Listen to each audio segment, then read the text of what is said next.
Now there are plenty of kids who will achieve in that system. Yeah. But it doesn't mean that they are thriving, and it certainly does not mean that they are nourished. Absolutely not. Going Inside is a podcast on a mission to help people heal from trauma and reconnect with their authentic self. Join me, trauma therapist John Clarke, for guest interviews, real-life therapy sessions, and soothing guided meditations. Whether you're navigating your own trauma, helping others heal from trauma, or simply yearning for a deeper understanding of yourself, Going Inside is your companion on the path to healing and self-discovery. Download free guided meditations and apply to work with me one-on-one at johnclarketherapy.com. Thanks for being here. Let's dive in. All right. We are back for a second time with my guest, Tim Amaral. He's an award-winning adult educator and teacher trainer from Salinas, California. He specializes in the teaching and application of trauma-informed practices, social-emotional skills, and needs-based responsiveness for use in the classroom, in the workplace, and in the home. He's the creator of the self-led learning model. You can find out more at selfledclassroom.com. Tim, thanks for doing part 2 with me. And we were talking before the show that, you wanted to start with kind of a snippet from last time. So maybe you can kick us off there and let's see where it takes us. All right. Fabulous. And thank you so much for having me back. It's a privilege that's absolutely not lost on me. In the world of the work that I do, there are not a lot of opportunities for teachers to get their voices heard. So I'm super grateful. For sure. So the starting point for me this week is the motto that we have in my classroom, or that we had in my classroom, that you don't need an education to be of value. You need an education because you are of value. So when I started to work on articulating what my sort of guiding principles were behind the work that I was doing and what my value set was, so to speak, I realized that one of the messages that I wanted to subvert in the sort of standard approach to education is that message that we get where we don't have value unless we're performing, right? So we get caught in this system for so many hours out of our lives as kids where we're rewarded and considered acceptable as long as we have all of this performance that's going on. And so it becomes this sort of scaffolding of performance-based behaviors that we have that carries us through much of our lives in many cases, right? So at some level, the message is you're not really loved. You're not really loved. It's you're only going to be loved if you do X, Y, and Z, and if you do it at this level. And that has always been something that has not set well with me. So the motto is a direct outgrowth of trying to articulate something about pushing back on that. And that's where we came up with, or I came up with, you don't need an education to be a value. You need an education because you are a value. I wanted to make sure that every lesson that I designed in the classroom held that as the centerpiece. And so when I was working with students, what it allowed me to do was it allowed me to take the pressure off myself and them. And instead of it being about the very industrial design that we normally have in a classroom, it really became more familial, right? We became this sort of second tribe that we were constructing for ourselves, where our belonging needs were met and where we were welcome to the table, and the right to let go of the stories that we had been cultivating for so many years. It was foundational, and the amount of relief that I could see my students experiencing, frankly, me too, as the teacher, right? I didn't have to keep abiding by that and being exhausted by it. Yeah. So the relief gave us so much more room to get work done. Actually, the odd byproduct of taking the pressure off that style from that style of work actually produced the results that style of work is, actually hammering people for. Mm-hmm. And I don't want to leave it at that. What I want to do is I want to emphasize the idea that folks rose up into themselves. Yeah. Right. When they started to say, oh my gosh, somebody's seeing my value, my worth in life at a very sort of normalized level. This is not some exceptionalized, you got to be special. None of that stuff. It's just, hey, welcome. This is how we eat. And when we did that, people started to feed themselves. But the best part is they discovered how they wanted to eat, and they discovered how to cook for themselves, right?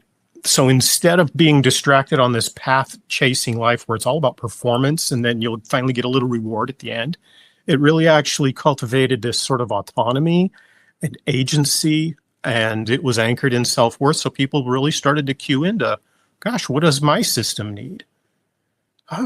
And I would see people who would make the shift from saying, I just want to get a job. I'm working 14 hours a day and now I want to get it taken down to 8 hours a day. And I'm tired of my boss at whatever the large multinational place where there's awful lot of hairnets and styrofoam. Yeah. I'll just say it that way. And they would say, I've always dreamt about being an artist. I've always dreamt about building stuff. I want to be an engineer. Great. If that's what you want to do with your life, I will support you 100% on that choice. So when we anchored it in self-worth and we responded to people's needs from that viewpoint, they started making choices that were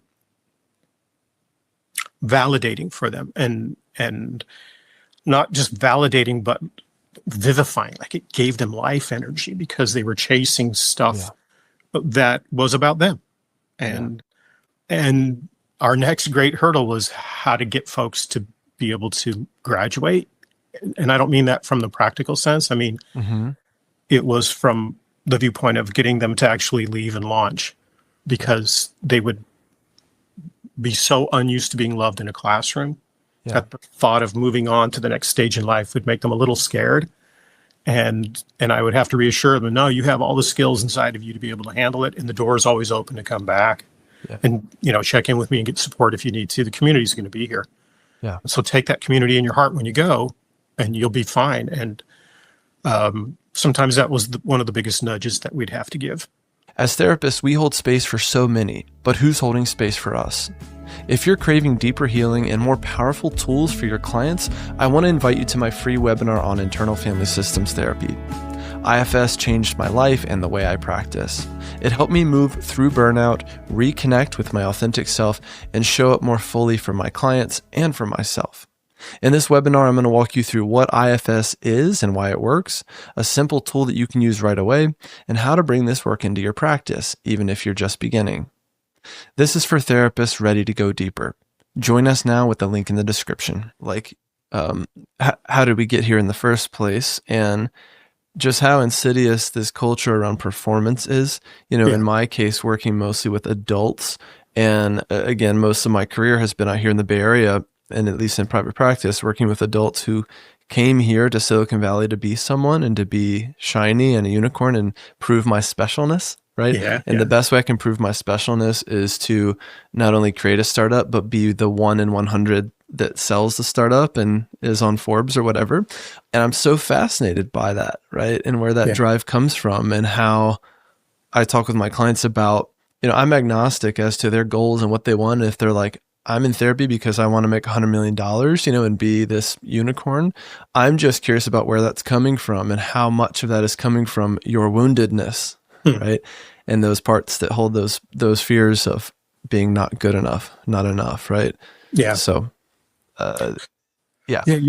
there's this funny thing that I've actually spent quite a bit of time exploring, and I know that it's the reason why I do what I do, but there's this. When I do my trainings for teachers, I talk about this thing called the false dichotomy that happens when the trauma hits, right? Our body makes this sort of reactive response. Do I need to be like the perpetrator in order to survive? Or do I need to be the victim in order to survive? Right. And then that We actually end up choosing both, depending on, what day of the week it is and what we're doing and who we're hanging out with and what we've done. But nonetheless, that split means if we pick this path or pick that path, we get kind of locked into that. And so if our house burned down when I was a kid, our brain will often say, I'm going to be a firefighter, I'm going to be an arsonist, and more often than not, we'll be both. Make sure right? this never happens again. Yeah. Yeah, exactly. That's the thing. So we just keep reliving that moment. And so I know that as a teacher that I became the teacher. Yeah. Out of that dichotomy. And so what I try to work with my students around, and I touch on it with my teachers, but I definitely worked on it a lot with my students. We talked about going back to remembering who we were before the trauma hit. What was in our heart then? And don't we have the right and responsibility to re-engage those cells and bring them updated information and let them actually move forward with their life so that we're not defined by the story of what happened to us. And it's not about denial, and it's not about making a fact not a fact, right? We accept the reality of the thing that happened. Yeah. But instead, we are more loyal to ourself, the self with a capital S, We're much more loyal to ourself than we are to the trauma narrative, or in fact carrying somebody else's unresolved issues, right? That's sort of vampire bite infection thing where they had some problem and they didn't resolve it, so then we carry it for the rest of our lives, kind of thing. So in the classroom, the way that shows up is that the students often will carry the burdens that the teachers didn't process. And so I just say, no, we have permission to rewrite that. Yeah.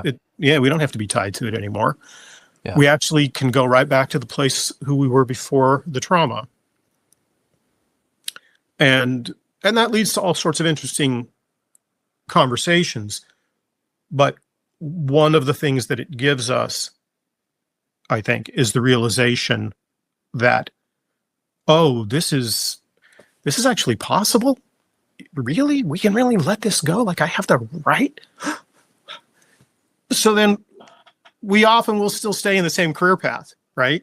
And we realize, okay, this is I'm already here. yeah, exactly. So I'm with you in terms of the agnosticism about it, right? But understanding and going back and loving up those parts of ourselves that have been hurt so that they get liberated. I think that's an honorable thing for us to be doing. I think it's a good way to spend our days. And if we still stay in that same pathway that we thought, might be the result of the trauma, but we find out that it's actually a pretty good alignment. By being more self-led while we're there, I think we end up producing better outcomes ultimately. Yeah. Yeah. I think we all know what it's like when you can feel the energy of someone trying to get me to change or someone wishing I were different. Yeah. And I mentioned last time, in the last episode, for folks who haven't heard that yet, some of my experiences, as a kid and teen, and feeling some of that energy from teachers, like, gosh, I just wish you could get it, or sit still, right? Yeah. Or be more like, my friend beside me. And how damaging that is, right? Even as an adult, like an example I often give is like, if you enter a conversation, let's say about politics, and you can tell someone's trying to change you right off the bat, like what happens? What does it mean to get defensive, right? Like who or what are you defending when you're defensive, right? It's like Freudian terms, it's like an ego defense, defending the ego, right? From a parts perspective, it's like our protectors come up because it's like this person is trying to call me bad, right? This person is trying to touch into my badness as a way to motivate me, right? Or when teachers are like, I thought, you can do better than this, or you're like this unfulfilled potential thing. Or like, I remember my wife will talk about some of her kind of school wounding as like, didn't apply herself, which is like a feedback that I think a lot of teachers like to give. Cause it's like, I both see your potential and you disappointed me, So, but it also like for her, it just was like mostly a negative thing to hear that. Yeah. Yeah. So, yeah, it's remarkable if you think about how many hours in a day, and then spread that out over our K-12 experience. We won't even get into university stuff, right? Let's just K-12. How many hours of the day we're spending with people who give us the message that we're unlovable? That's right. Yeah. That's fundamentally what it is that you are outside of the tribe. And not only are you outside of the tribe, but you are damned for the rest of your life, right? Yeah. It's like, oh, holy smokes. How does any kid have the resources to get through that unscathed? Yeah. Now, there are plenty of kids who will achieve in that system. Yeah. But it doesn't mean that they are thriving, and it certainly does not mean that they are nourished. Absolutely not. So what we end up doing is we settle for social emotional junk food as the way to get relief in these distressing systems, instead of getting things that really nourish us. Yeah. And I would just advocate for, let's just nourish people all the time. Like, let's make that the norm. So it's not some weird, odd that thing. Shouldn't be such a radical idea, but it is. Like, it is. The whole mission and work is like based on that. And it really shouldn't be so radical, but it is. And it's like, what, how did we come so far from that? Yeah. I actually, it feels, and I have parts that get kind of excited about this. It feels subversive, right? Yeah. And yet what I find is that those of us who are inside of the system who are malnourished as well, it resonates when we bump into that and we just go, oh my gosh. So there's a lot of actual grief that's associated with this. We realized how much time was taken from our development, right? And if we're educators, we realize how many folks we weren't nourishing towards, and grief comes up around that as well. So I would never want to give anybody the idea that because you choose this path of love in the classroom, right, meeting the love and belonging needs, that it's all going to be, rainbows and butterflies. It's not, And an experience can be both corrective and re-traumatizing at the same time. Oh yeah, for me, sure. It's kind of like parenting is that, right? There's moments that are corrective because I'm kind of doing it differently now with my kid than it was for me, and also like it puts me back in some of my own, woundedness, right? And the same thing for being a therapist or an educator. There's also a sense of helplessness. Witnessing helplessness is in itself can be traumatizing for our systems, and being part of a system that has a lot of dysfunction in it, right? Can activate some of that. When I might have mentioned last time, one of my first jobs out here in the Bay Area was for this big nonprofit, Seneca, and we were doing school-based programs in San Francisco. And so I worked in Potrero Hill, and it's like my job was to get these kids to sit still. Meanwhile, they're going home to fundamentally unsafe neighborhoods and environments, and some of them malnourished, right? And just complete lack of safety there. And yet I've got to do something with this kid, right? My way of proving my goodness to my boss is like getting him to sit still or earn his like star chart. Yeah, for sure. Meanwhile, he's experiencing an unfathomable degree of like unsafety at home the second he, gets home from school. Yeah.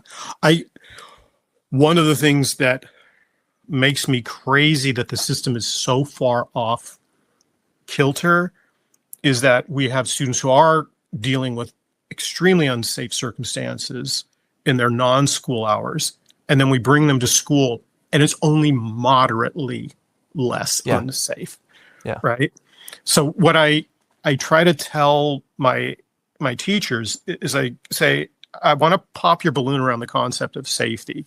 You are going to often have the belief that because your classroom has an absence of threat, that your classroom is safe. Right. And you can do that with removing all the sharp objects. You can do that by putting bars on the windows, wanding the kid. You can do all these things and that will make your classroom safe. Yeah. But I'm going to tell you that the removal of threat does not equate to safety. Connection does. Connection equates with safety. So we need an absence of threat, yes, and we need connection, because being in the same space with a whole lot of people who consider you outside of the tribe doesn't make you feel safe on the inside. Yeah. And so what I really want them to understand is that, yeah, we want the absence of threat, but we want the presence of connection. Yeah. And that will then equal safety. Yeah. And when we feel ourselves to be loved, and there's something about the redemptive quality of doing it in community, right? Is that we can do some of this work that's healing, and I'm using that language very carefully, because we don't do therapy in class. What we do is we make the classroom this safe space because we have connection. That connection produces a healing experience for many, many trauma survivors. The mere presence of connection is itself a healing experience. Yeah.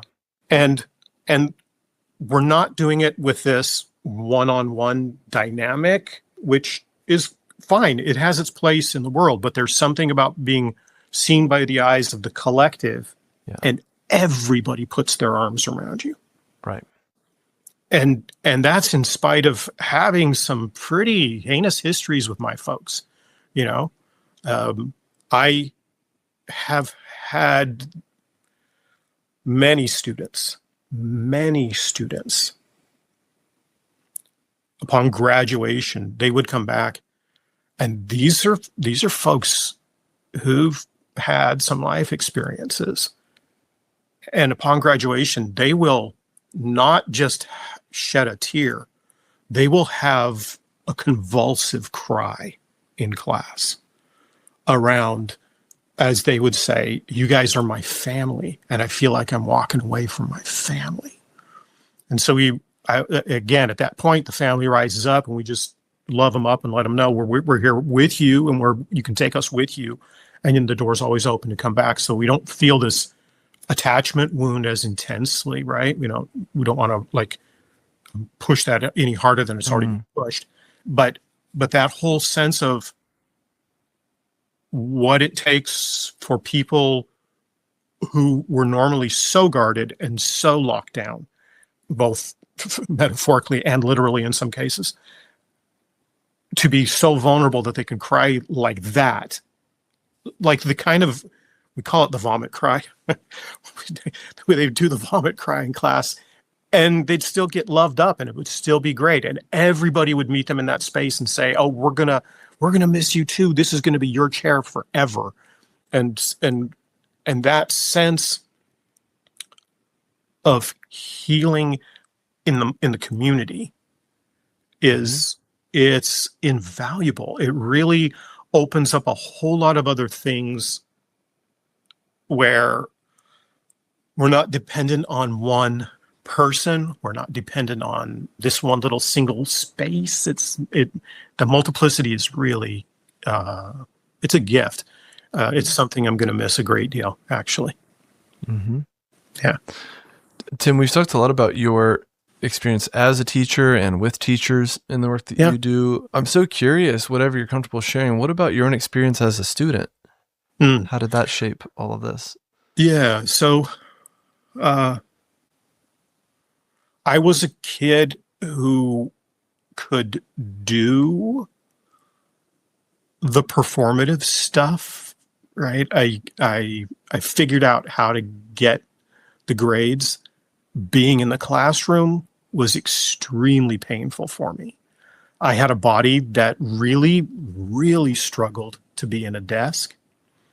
And I also was experiencing trauma in the environment in which I was living.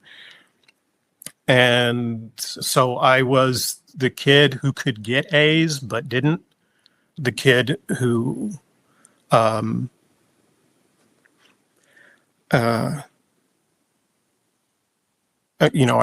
got the highest SAT score in my high school, and then I was brought home in the back of a police car. So that's my that's my educational experience right there. Grew up in a place where nobody once ever said, "So are you going to college?" There was nobody who represented that pathway in my life.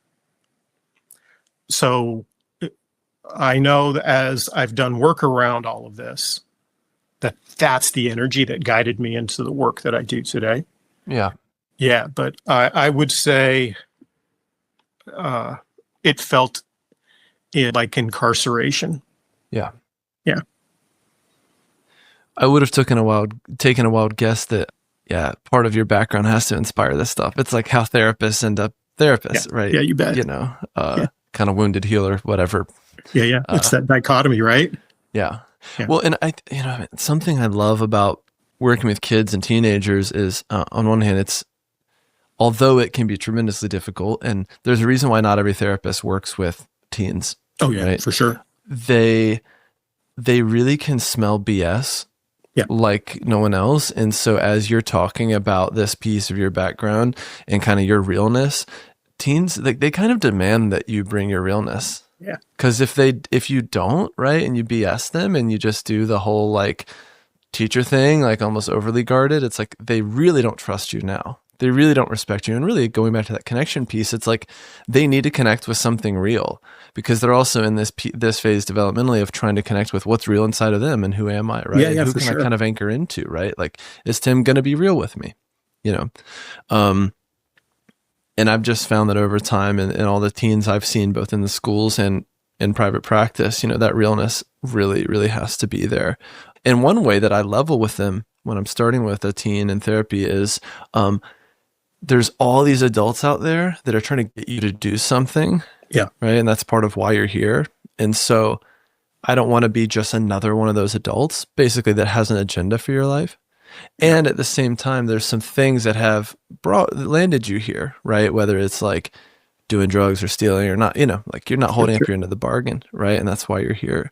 But I really want to understand why this matters to them, why their life matters to them, what matters to them, right? And if school doesn't matter, why is that, But I don't want to be just another adult that has this agenda for them, like another person that they can fail, basically. Like you have failed out here, mom, dad, coaches, teachers and everything, and you're going to go fail your therapist as well, right? So to me, it's a no-fail environment, and that's really important. On the other hand, the agendas of the parents is usually the problem because they're wanting very specific outcomes from this therapy that we're doing. We're coming, we're paying this money and all that. And I totally get that. So for me, working with the parents is a huge part of working with a teen.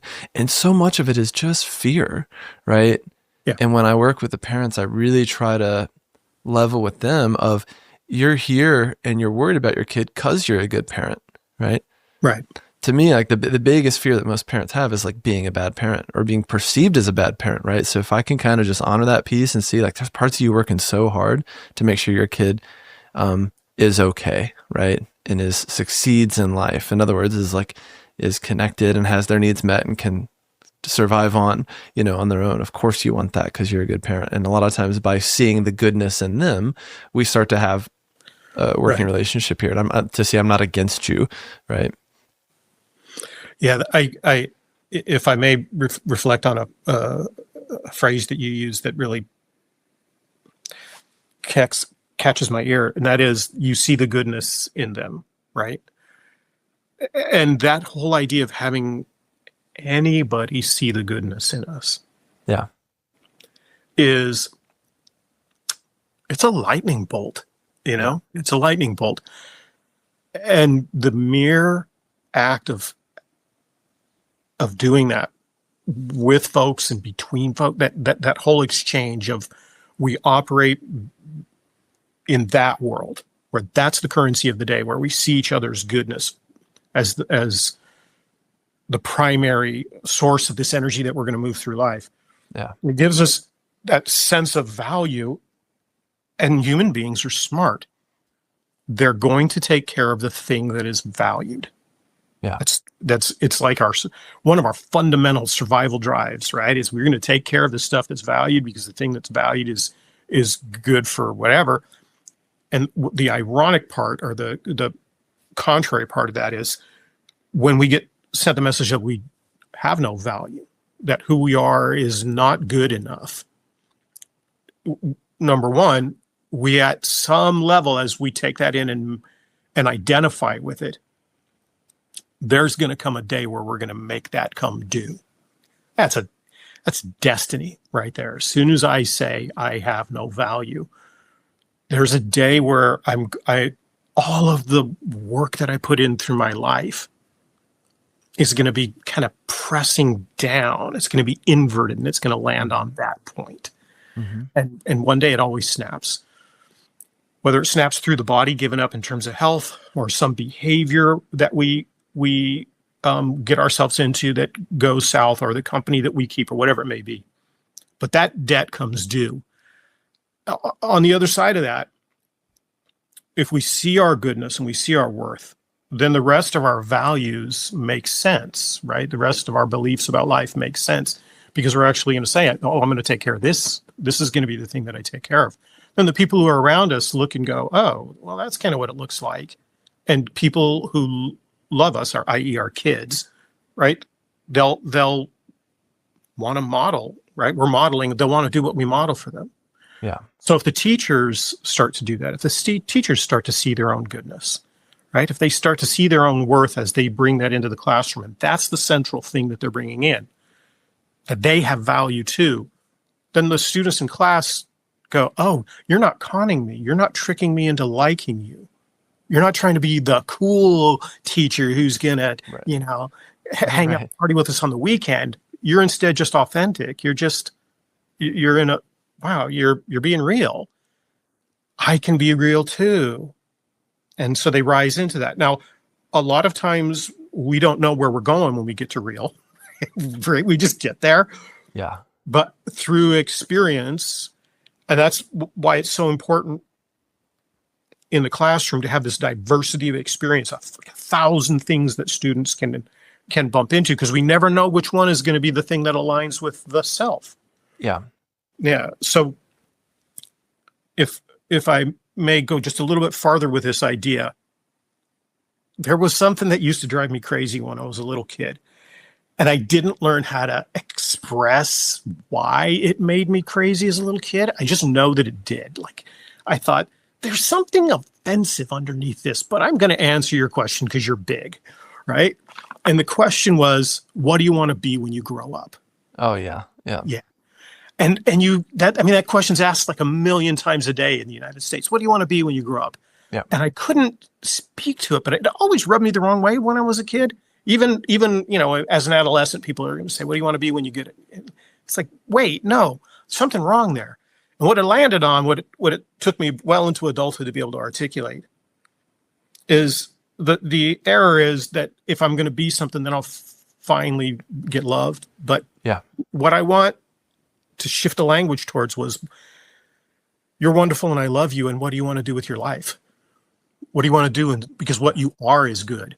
Yeah. What you are is the good thing. Now, what do you want to do with that good thing? What would be fun for you to do? Yeah. And that's really different than what do you want to be, because you got to be something other than what you are. Yeah. Yeah. Well, and if it happens to be, something that is like the most shiny thing you could be, like a doctor or a lawyer, people go, oh.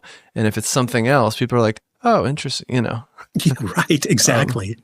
There's also this piece, like Tim, around, in IFS, we call them legacy burdens, but basically the expectations that are passed down from generation to generation. Part of the lore in my family on the male side is that my dad's biggest disappointment to his dad was my dad became a lawyer and not a doctor. Wow. That was his failure, right? Wow.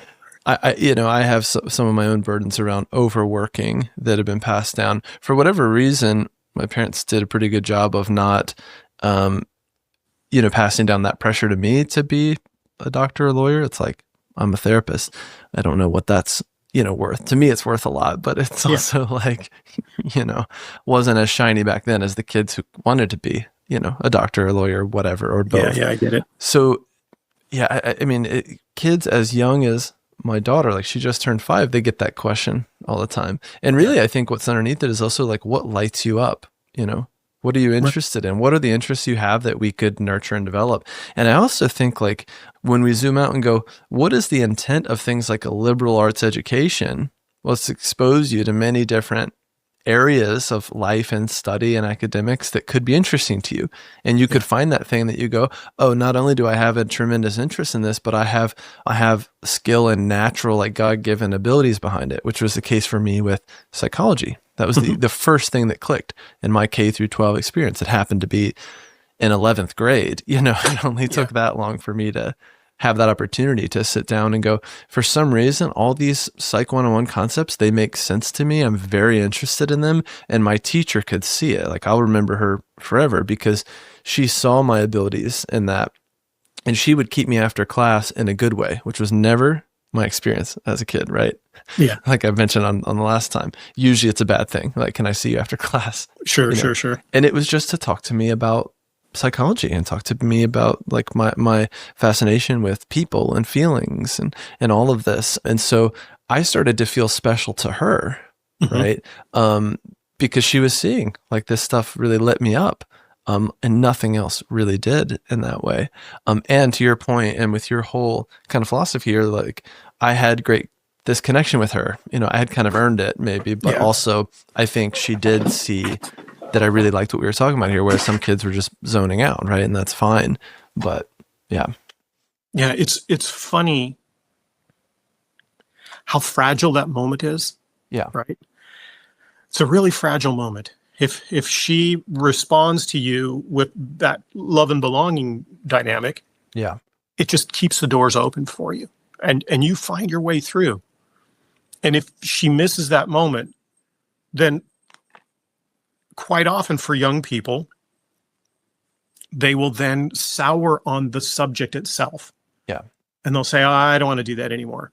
Yeah. And we just don't have the skills quite often as youngsters to be able to disentangle somebody else's vibe from our own experience. Yeah. Yep. So with that in mind, props to her for getting that right. That's that's a big gift for a teacher to have. Yeah. Well, the other piece, again, around like agenda and non-agenda, I think that's a lot of what we're talking about here. And education being a place that could actually just open doors for people to walk through them or not walk through them. Yeah. I think that's kind of what it should be. And, I remember as a kid, I don't know if my parents did this intentionally or not, but for me, music, and I mentioned I've been a drummer my whole life, and from an early age, people could tell like I'm naturally good at drums. And my parents always just let that be my thing and let me approach it however I wanted and play drums my way. And I did have some teachers along the way, but they were not dogmatic and they were not like classically trained. I'm going to get you to kind of march like this. And I think that had a lot to do with fostering and maintaining my love of it. And I still have a great love for music and playing music and being able to just express myself through this thing. On the other hand, I remember a couple years ago, I was with my buddy at his apartment in San Francisco, and I looked down and I'm like, there's a piano. And I'm like, I didn't know you play piano.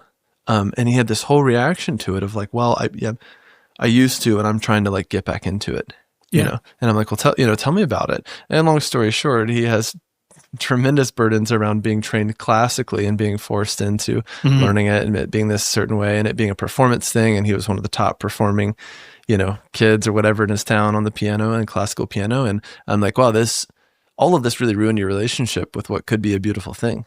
Like, what would it be like to just sit down and play some notes and see how that feels, or like see what sounds good to you? And he was on that journey and probably still on that journey of trying to heal his relationship with the piano. Right. But it's a pretty classic example. A lot of kids get piano lessons or French lessons or whatever, and slowly grow to absolutely hate it and have a very tense relationship with it. Yeah. And with themselves right through that thing. And to me, it's just such a shame that that has been so tarnished. There are a couple of things that pop up around this. So the first one is how many gifts the rest of us don't get if the teacher misses that moment, right? Yeah. So all of the blessings that lie inside of you and that all the blessings that lie inside of your friend, they either are accessible and able to be shared to the rest of the world, or they're cut off and the flow is just completely blocked. Yeah. We can all be technicians in the classroom, but that stuff is an art form. And I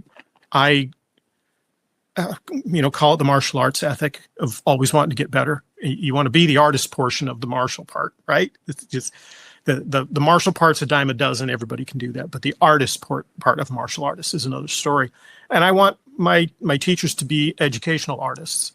Mm-hmm. So that's one thing. The other one is I would be remiss if I didn't say something about what we call in my work needs-based responsiveness.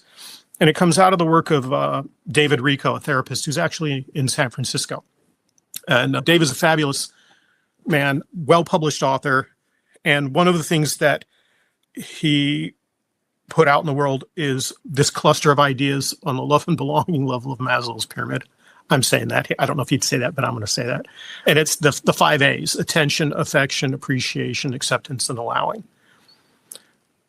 And most of us can grab those first 3 really strongly, right? Affection, attention, appreciation. Yeah, okay. Then we get to acceptance and we're pushed a little bit farther in terms of what that's about.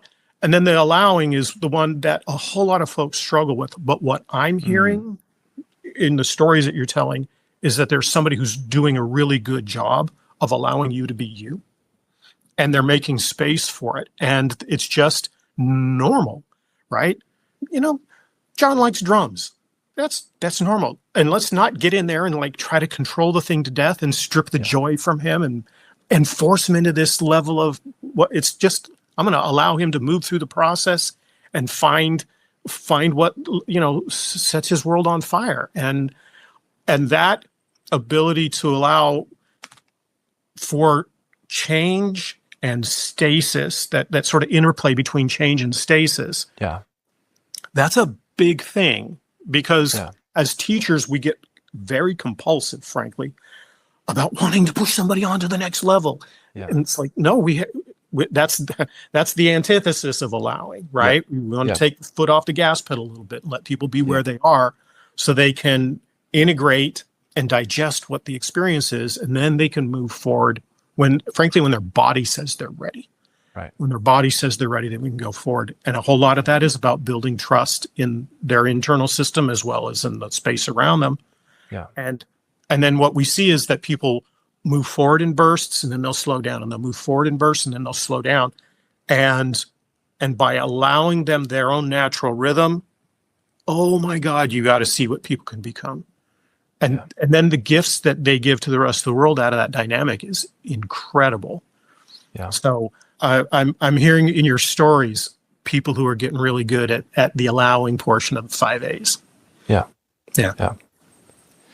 Yeah. Again, I think part of why therapy in itself and IFS is just so darn healing as a stance toward our inner child is I don't need anything from you, right? You can show up here and be you and be messy or really put together or really driven or whatever. And it's all good. And this idea of no bad parts is just a profound healing stance to take. And same thing for that of a teacher to take that, while also being mindful that they are in a bigger system and they do have performance metrics and standards of learning tests coming up, which was always like the felt pressure I had as a kid too, of like, okay, let John play drums, but also we have the SOLs coming up, and I could always feel that pressure of like, oh, you just need me to get a good test score for you, really. It never felt like it was for me to cement my own learning or celebrate my own learning. It was like, I need to make sure you know how to spell the word necessary because we heard it's going to be on the SOL. Like I remember that being a thing. And I remember the anxiety I had around seeing that on the test and being like, oh shit. Oh my God, it's so funny that you say that. It's so specific. I actually wrote a poem when I was young about the anxiety I felt around spelling the word necessary. We were on the same page. It's it's a universal challenge, Yeah, People listening right now are like, NEC. exactly. It's fine.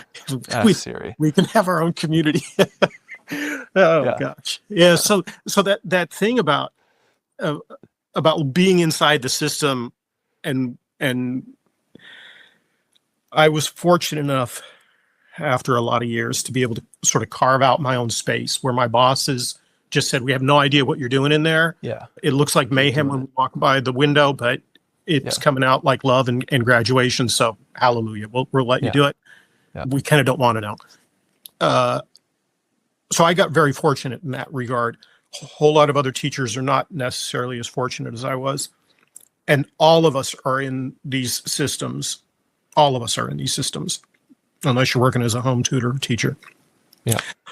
And so in that, how do we navigate that experience of being beholden to other forces that are in our life? Yeah.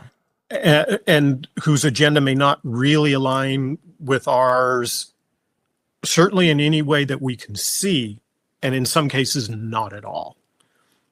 So what we would do in class is we would actually speak about this. We would say, hey, this is what the system is saying we have to do in order for us to keep the lights on in here, to be able to provide this space for you and for the next generation who's going to come through. And the generation before you did this as a way to keep the lights on for you guys. And so I'm just going to ask that we all sort of band together and do a thing that's not pleasant and is not going to be like directly and obviously connected to us.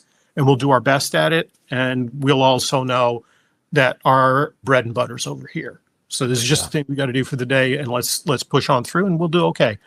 And the upshot was, I would often tell them, I would say, you guys are going to have the stand and deliver moment where you guys are going to do these standardized tests. And at the beginning of the year, your score is going to be here. And at the end of the year, your score is going to be here. And I'm going to guarantee you that the computer is going to look at that, not people. People aren't going to be making the judgment. It's done with like AI stuff. Yeah. The computer's going to kick it out and say you cheated on the final test because your growth is going to be so high. So let's get that mark, everybody. Let's get the mark that shows we cheated on the test at the end of the year. And it'll be something that'll be fun for us. We'll sort of wear it as a badge of courage. It was called the Black Diamond. Yeah. And so we would aim for the Black Diamond at the end of the year. And they would see a little bit of joy in that process. So it was easier to get folks to buy in and do those standardized tests. And none of us showed up on Monday thinking, hey, this is the thing that I really want to do with my life. So it really is about how to navigate a system that doesn't always either have your interests at heart or have your interests at heart in an obvious way, right? Yep. How do we move through that? Because we would love to be able to generate, nirvana and heaven and all that other kind of stuff here in our own spaces, but there are a lot of forces that are at play that make that delusional. So we have to navigate it. Yeah. Yeah, I get that. And there's always going to be, not always, but in many environments, and especially like publicly funded environments, a need to measure what we're doing here, right? Oh, yeah. Yeah. And in some private schools, in my experience, they sometimes escape that, vortex of standardized tests and whatnot. Although the kids are working their way toward having to take the SATs or the GREs or something, right? Some sort of standardized measurement that says like, here's where you are on the bell curve. And as a kid, I'm like, what the hell is a bell curve? It's like, why am I interested in that? And it's like, well, here's why. And it's like, I just want to go play drums. I don't know. And hang out with my psychology teacher, Yeah. It's like, for sure. Where's that on the bell curve, right? And then, the headline of my whole story is like, I graduated, high school with like a 2.6. Yeah. Graduated college with a 3.97 or something. Yeah. So the whole, like, what can I take from that? Maybe I wasn't the problem after all. Hallelujah. Yeah. And that has only taken me decades to learn, and years of therapy and processing and unburdening and all these pieces, and proving to myself and to the world that like, I'm good at some things. Therapy is one of those things I'm good at, and I can say that, just like I'm good at drums as well. And what if I wasn't the problem after all? And here I am as a therapist now, seeing kids in that same exact place that I was in. It's like, man, how do I tell them or show them or just let them feel that I don't see them as the problem either? Yeah. So that's the corrective stance. It is that. And the more we embody it ourselves, the more credible advocates we become for that. So when folks see the payoff, because quite often in education, we have these folks who are telling us, hey, you got to do this in order to be whatever in life. And they're not credible advocates. We look at them and they're like, kind of a mess. You're not really a decent person when you're engaging with us in the classroom. And why would I take your advice to grow into a thing that reflects what you are? That seems kind of weird. Yeah. So when we have healthy teachers, they embody that when they show a joy for their work, an aptitude for their work, and the capacity to love us while they're doing it. That's such a good, solid, whole classroom, whole student experience. Yeah. And that we had a short phrase for it in class. The short phrase was, when somebody would walk in the door, I'd say, I need to get 2 things done this year. Otherwise, if I haven't, I've kind of failed you as a teacher. I'm just going to put that pressure on myself directly and make it very clear that this focuses on me, not on you. I need you to walk out when you leave my class with 2 things. You need to walk out educated and you need to walk out graduated. And they're 2 different experiences entirely. And an education for me is this sort of full-bodied, get in, get a little bloody, have a little fun, eat something good kind of experience. That's the education part. And then the graduation part is the part where it's real mechanical and kind of stripped of its soul. And we're just going to get this paperwork done and turn it in so that the powers that control our system will not prevent us from moving forward with our own growth. Yeah. But our growth is going to be the central thing that we're chasing because we matter in this world, in this life. We were lucky enough to get born. It means the universe has said you matter. And if we make that our sort of atomic core, if that's our nucleus from which we're moving, we're going to be doing okay. But it really takes those 2 things, because if all I got you was graduated, that would be a disservice. And if all I got you was educated but not graduated, that would be a disservice. I need to be able to do both. We need that real practical outcome because the whole world operates in that space out there. But I also need you to be educated. So that means you're in control of this thing, and this thing matters to you, and this thing matters to you, and this body matters to, like all of you matters to you. That's the thing that I want. I want you to say, oh man, I can do this with my life. I can do that. That's where I want you to go. And if I turn you loose with just a diploma and none of that, oh my God, what a painful place that is. Yeah. CEO or somebody pushing a broom on the street. If you're in that space in either of those locations, that is a really rough place to be. Yeah. Yep. Yeah. That sentiment of, like, again, thinking back to my psychology teacher and just in so many words, I think what she said to me by keeping me after class was like, you could be really good at this. Yeah. Like you have gifts here that we could develop. And again, the first teacher in almost 12, K through 12 that had sat me down and just offered that. Yeah. And it didn't, seem like an agendaed thing, but really in just a witnessing thing of, seeing my potential and honoring it, but also not needing me to like 10x my psychology skills for her, to prove that I'm like worthy and successful and like, gonna be a billionaire. So Tim, we're somehow out of time once again. I can't thank you enough for doing this for part 2. If folks missed the first one, go check that out. But these, I think, blend together well, these 2 interviews. What do you want to say here as we wrap up, Tim? And then, of course, just another plug for how people can learn more about your work and how you help. So the plug is the easy part, selfledclassroom.com. Just reach out to me directly there and I'll respond. I'm available for doing professional development, trainings, conferences, the whole 9 yards.